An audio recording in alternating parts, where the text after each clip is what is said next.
Olá, meus amigos e minhas amigas do Mesa Inteligente. Eu sou o professor Felipe Martarelli, especialista, mestre e doutor em Direito, e você está no meu canal Mesa Inteligente.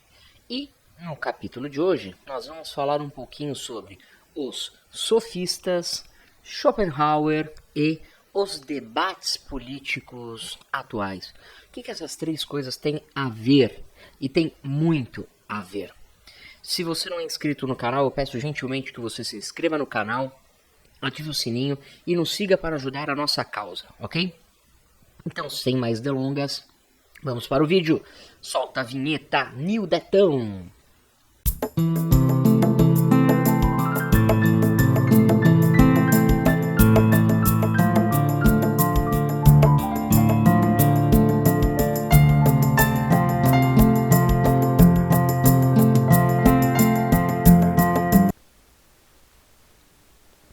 Muito bem, meus amigos e minhas amigas, sejam todos muito bem-vindos ao Mesa Inteligente. É um prazer tê-los e tê-las aqui neste canal que é para discutir um pouco de direito, filosofia, sociologia. E hoje nós vamos falar um pouquinho, vamos fazer uma mescla do sofismo, do Schopenhauer e do nosso debate político atual, não é isso? Muito bem. Por que essas três coisas se interagem? E por que essas três coisas, obrigatoriamente, esses três atos, essas três pessoas, esses três momentos, têm a ver? O sofismo, para quem não conhece, para quem não sabe, é uma era pré-socrática. Isso significa que ele vem antes de Sócrates, né? Nós temos Sócrates, Platão, Aristóteles, sequencialmente nessa ordem, sendo inclusive um aluno do outro. E Sócrates, antes do Sócrates, havia uma coisa, um movimento filosófico inicial chamado de sofistas. Os sofistas, eles não eram pessoas que debatiam a verdade. O sofista, ele tinha como fonte, como ideia, a defesa de suas ideias. Então, para os sofistas, a ideia era que você ganhasse a sua argumentação. Os sofistas é a caráter embrionário de um advogado, né? Tem quem diga isso. Porque eles ficavam nos púlpitos públicos da Grécia e eles oravam no sentido de falar. A sua oratória era muito requisitada para que eles defendessem ideias, inclusive de pessoas que não conseguiam se exprimir, não conseguiam se expressar de uma maneira correta, de uma maneira clara. Então os sofistas, eles não buscavam a verdade, eles buscavam defender o ponto de vista e as ideias às quais eles estavam tratando. Muito diferentemente de Sócrates, né, da ideia socrática que vem depois, que vem atrás da verdade. Ou que se diz até a verdade real, se é que a gente pode falar de verdade real. Mas a ideia é que de Sócrates, Platão, Aristóteles para frente, grande parte dos filósofos, principalmente os socráticos, trazem a ideia da verdade, da busca pela verdade. Os sofistas não tinham essa busca pela verdade. Eles tinham a busca simplesmente por proteger e manter aquele entendimento que eles achavam correto. Ok? Muito bem. Os sofistas defendiam as suas posições, muitas vezes, ainda que não fosse a verdade. Eles defendiam as suas posições, independentemente se a verdade do fato fosse alcançada ou não. E isso reflete praticamente 2000 anos depois. Porque 2000 anos depois, Arthur Schopenhauer, em 1830, ou melhor, na década de 1830, ele escreve um livro chamado A Arte de Ter Razão. A Arte de Ter Razão é um livro que o próprio Schopenhauer não entendia como um livro tão sadio assim. Tanto que o mesmo não publicou esse livro. Esse livro foi publicado após a sua morte por terceiros que encontraram os escritos e publicaram o livro da Arte de Ter Razão. Por que a Arte de Ter Razão tem ligação com o sofismo? Porque a Arte de Ter Razão é um livro pelo qual Schopenhauer desenvolve a ideia de você ganhar qualquer batalha de debate, qualquer batalha de ideias. Repare, A ideia da arte de ter razão de Schopenhauer não é de atingir a verdade. Não é de se chegar num ponto verdadeiro, mas de se defender o que está falando, custe o que custar.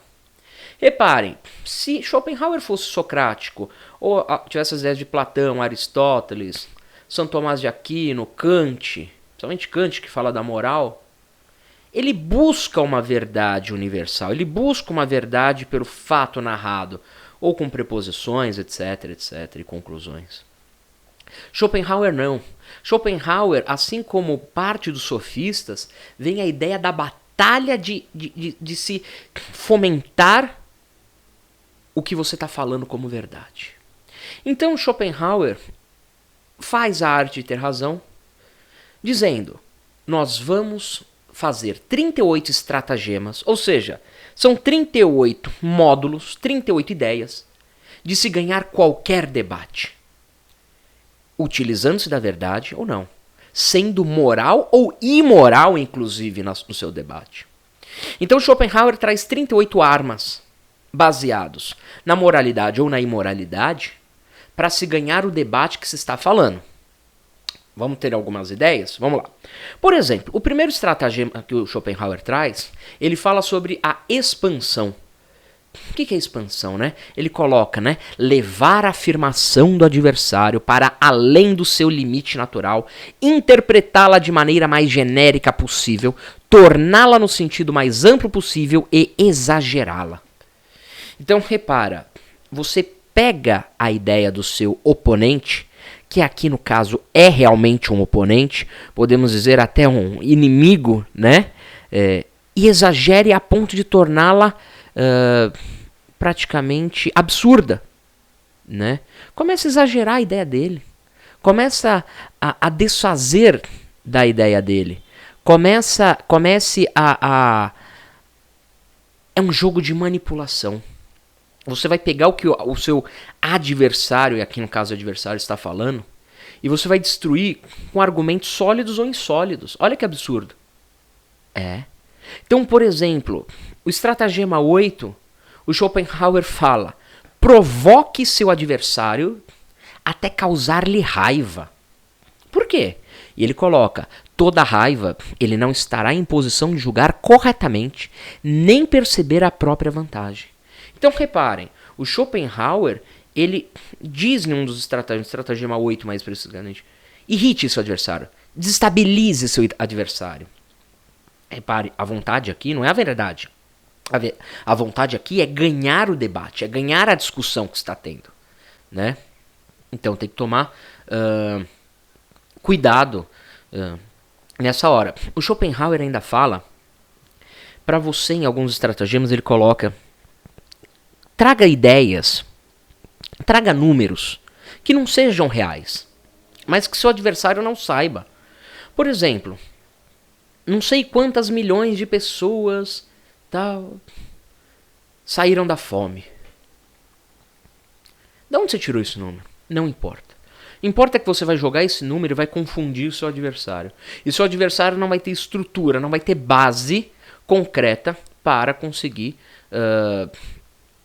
rebater esses números. Porque esses números foram criados na hora e não tem base para o seu adversário rechaçar esses números, né? O Schopenhauer, ele continua dizendo, quando o adversário nos pressiona com uma contraprova, frequentemente podemos nos salvar por meio de uma diferenciação sutil, na qual certamente não havíamos pensado antes, desde que o assunto permita algum duplo sentido ou duplo caso. Ou seja, pega aquela prova que se adotou, aquela ideia, e mude o sentido dela. Mude o sentido completamente, ainda que não seja o sentido real. Repara que a ideia do Schopenhauer é que você de qualquer maneira ganhe uma argumentação, né? Ele coloca, se percebermos que o adversário adotou uma argumentação que nos derrotará, não podemos deixá-los chegar ao ponto de concluí-la. Olha o estratagema 18, que interessante. Se você percebe no seu debate que você vai perder a argumentação, você vai interrompê-lo. Você vai interrompê-lo e não vai deixá-lo concluir a sua argumentação. Você simplesmente vai cortá-lo, impedindo-o de concluir aquilo que ele quer falar. Porque você sabe que se ele concluir, provavelmente vai destruir o seu argumento. Então reparem, é um jogo baixo, é um jogo bem baixo. Né? Ele ainda fala, o Schopenhauer, ele tem um estratagema aqui, que eu acho genial também, que ele utiliza, se não me engano, estratagema 28, né? Ele utiliza palavras de terceiros, de eruditos, de pessoas, para afirmar aquilo que eles estão defendendo, ainda que não seja verdade. De acordo com fulano de tal, essa minha teoria é a mais aceita. De acordo com ciclano especialista na área, diz exatamente isso que eu estou querendo dizer. O ciclano que estudou por a vida inteira está falando a mesma coisa que eu digo. Então repara, ele utiliza de terceiros especialistas na área para que possam de alguma maneira ganhar o seu debate. Então reparem, a ideia do debate, a ideia do estratagema é você derrubar o seu, literalmente, adversário a qualquer custo. A qualquer custo. Tanto que no último estratagema, tanto que na última parte em que Schopenhauer traz a ideia dele, ele fala, e se percebemos que o adversário é superior em todos esses pontos e não ficaremos com a razão, sabe o que tem que ser feito, Schopenhauer diz? Ofenda-o. Como assim? Devemos tornar ofensivo contra o nosso adversário para desmoralizá-lo. Olha o que Schopenhauer traz. Ele traz a ideia de que você vai começar a acusar o seu adversário no lado pessoal, desmoralizando ele, porque desmoralizando-o, você desmoraliza toda a criação que ele teve em cima. Olha que coisa. Então nós estávamos no sofismo, vimos que deu uma base para o livro de Schopenhauer, 1830, A Arte e a Razão. E o que isso tem a ver com os debates políticos? Tudo a ver. Os debates políticos são baseados na obra de Arthur Schopenhauer, A Arte e a Razão. Um debate político, uma entrevista política, é estudada pela Arte e a Razão. Porque reparem que nos debates políticos, nas entrevistas políticas, de qualquer lado que seja, de qualquer parlamentar que seja, a ideia do parlamentar é sempre ganhar a argumentação, independentemente da verdade. Geralmente trazem números estratosféricos, trazem ideias que não podem ser conferidas na hora, trazem argumentações que sobrepõem a argumentação do seu adversário, ainda que não reais. Tentam irritar a parte contrária para desestabilizá-los.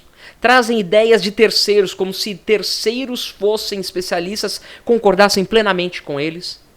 E por fim, atacam o lado pessoal dos seus adversários, para que ganhe-se, de qualquer maneira, essa batalha de argumentos. Portanto, a minha singela dica é, antes de você assistir qualquer debate político, antes de você ver qualquer entrevista política, que seja, leia A Arte de Ter Razão, de Arthur Schopenhauer.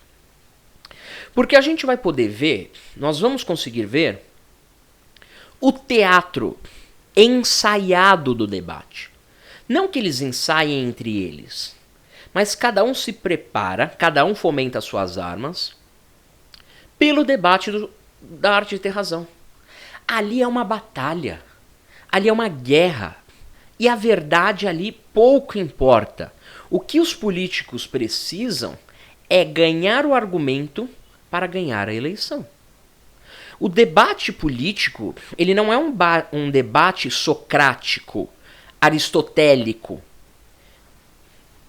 tomista, kantiano, onde nós vamos atrás da verdade, da moral, da justiça. Não. É um debate para ganhar a argumentação pura. E esta argumentação pura, ela é imoral.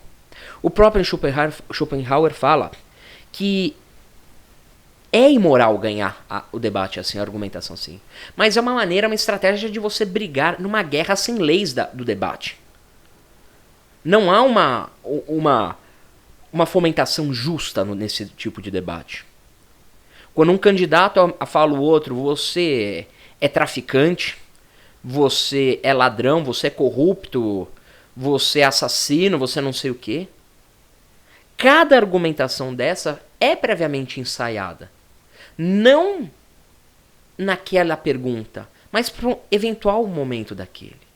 Então, reparem, o estudo da arte de ter razão, o estudo do sofismo, é a aplicação pura da nossa política para convencer você, eleitor, a votar nele, que vai te enganar por uma argumentação falsa muitas vezes. E eu garanto para vocês, muitas dessas argumentações são falsas. De ambos os lados, de todos os lados. E aí estamos num problema. Nós votamos, muitas vezes, pela argumentação que ouvimos em debate, em campanha eleitoral. Mas muitas delas, repito, muitas delas, são feitas apenas na base argumentativa, para ganhar a base argumentativa, e não atrás da verdade real. Isso aqui daria um debate maravilhoso de horas e horas e horas. Mas por enquanto eu vou ficar por aqui. E eu vou agradecer mais uma vez você que acompanhou esse vídeo, que acompanha o canal, e vou pedir mais uma vez, por favor, siga o canal, ative o sininho, curta, comenta, ajuda a nossa causa. Uma causa que é tão difícil falar de direito, filosofia e sociologia em um país onde todo mundo está interessado em apenas dançar e fazer um TikTok com a bunda para a câmera, não é verdade? Então eu agradeço do fundo do coração você que se importa um pouquinho mais com algo um pouco mais conceitual. Tamo junto, um beijo no seu coração e até a próxima. Tchau!